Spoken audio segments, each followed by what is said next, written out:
aussi appelé karoshi, est une menace dans une entreprise sur 5. Selon le premier livre blanc du gouvernement sur la question, sorti en octobre, le karoshi causerait la mort d'environ 200 personnes par an par crise cardiaque, accident vasculaire cérébral ou suicide.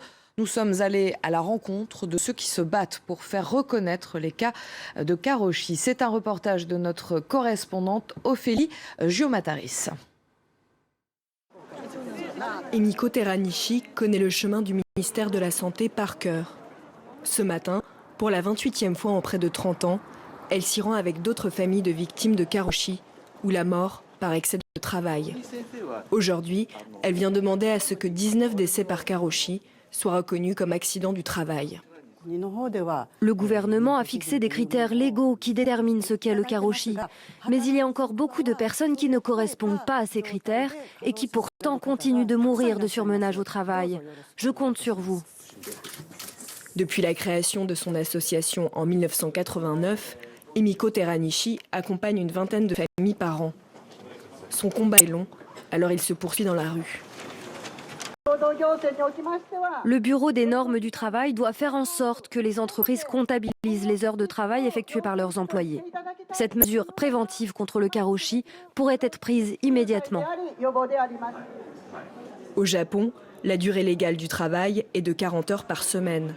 Les syndicats peuvent autoriser des heures supplémentaires, mais les entreprises ne les comptabilisent pas toujours.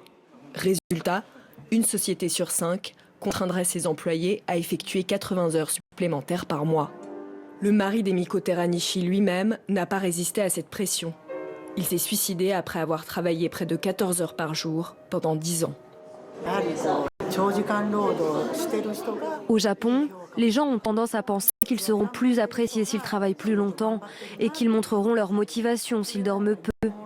Mais il faut changer cet état d'esprit japonais. Sinon, on restera dans la même situation.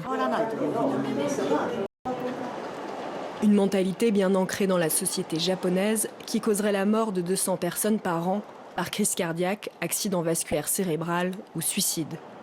Au ministère de la Santé, une cellule spéciale a été créée il y a 2 ans pour prévenir les cas de karoshi, mais avec des résultats limités. Ça fait 25 ans que les mesures pour limiter le nombre d'heures supplémentaires sont reportées. On estimait qu'elles risquaient d'affecter les industries ou les entreprises et qu'elles étaient difficiles à mettre en place. Le ministère de la Santé organise ainsi des conférences pour sensibiliser au problème. Nobuko Koike a fait plus de 250 km pour y assister. Cette maman a perdu son fils en mars 2015. Je veux que les gens comprennent que mon fils s'est suicidé en raison de conditions de travail abusives et du harcèlement que lui a fait subir son supérieur alors qu'il faisait son travail correctement. Je veux que son suicide soit reconnu comme un accident du travail et qu'on parle de son cas pour qu'il n'y ait plus d'autres victimes.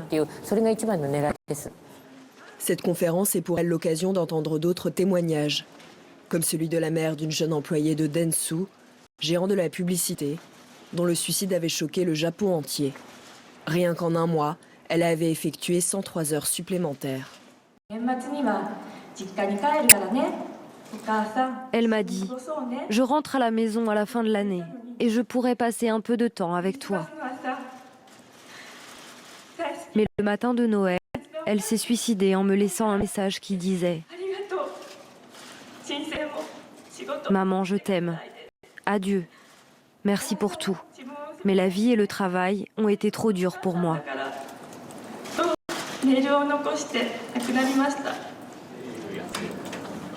Pour éviter ces cas tragiques, certaines entreprises ont pris les devants pour améliorer les conditions de travail. Dans cette société d'informatique, ce manager veille à ce que son équipe rentre à la maison à 18 heures. Vous êtes en train d'effectuer des heures supplémentaires. Je suis désolé de vous déranger alors que vous êtes concentré sur votre travail. Mais la règle s'impose. Une fois par mois, les salariés indiquent alors l'heure à laquelle ils pensent quitter le bureau. Le but étant de leur faire prendre conscience qu'ils passent trop de temps au travail. C'est la première fois que je fais des heures supplémentaires, mais j'ai un peu honte de me retrouver dans cette situation.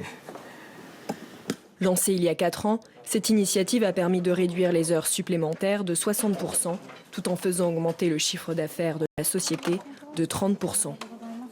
Les employés peuvent désormais partir plus tôt et avoir du temps libre pour eux et pour leur famille. Ça rend les gens plus motivés au travail. De son côté, le gouvernement souhaite faire passer une réforme autorisant les entreprises à ne plus payer d'heures supplémentaires. Le projet est de baser la rémunération sur la performance plutôt que sur le temps de travail. Mais il ne concerne que les très gros salaires et ne sera pas voté avant 2017. De quoi laisser encore un peu le temps aux Japonais de se tuer à la tâche.